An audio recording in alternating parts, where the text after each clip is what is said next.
কোনো একটা বুলেট এসে আমার বুকটা হয়তো বিদ্ধ করে দিয়েছে এবং সেই মিছিলে আমি হাসতে হাসতে আমি শহীদ হয়ে গেছি।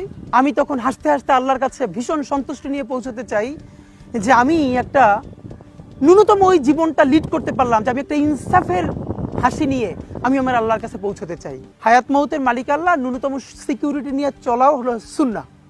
কিন্তু আমাদের লড়াইটা হলো, আমার মা স্বাভাবিকভাবেই কান্নাকাটি করেন, আমার পরিবার সবাই। তো আমি আমার মাকে বলেছি যে দেখো, মানে আমরা যে লড়াই নেমেছি, আমার একটা মনে হয় কি, কোনো রাজনীতিবিদের না বাসায় মৃত্যুটা হইতে পারে না, এটা কোনো ভালো মৃত্যু না। যিনি রাজনীতি করেন, যিনি লড়াই করেন, যিনি বিপ্লবী, যিনি সংগ্রামী, তার মৃত্যুটা হবে একটা সংগ্রামের মধ্য দিয়ে, একটা রাজপথে, একটা গ্লোরির মৃত্যু। আমি তো ভীষণভাবে প্রত্যাশা করি, আমি ছোটবেলা থেকে এই স্বপ্নটা দেখি, অনেক জায়গায় বলেছি যে একটা তুমুল মিছিল হচ্ছে অন্যায়ের বিরুদ্ধে, সেই মিছিলের সামনে আমি আছি, কোনো একটা বুলেট এসে আমার বুকটা হয়তো বিদ্ধ করে দিয়েছে এবং সেই মিছিলে আমি হাসতে হাসতে আমি শহীদ হয়ে গেছি।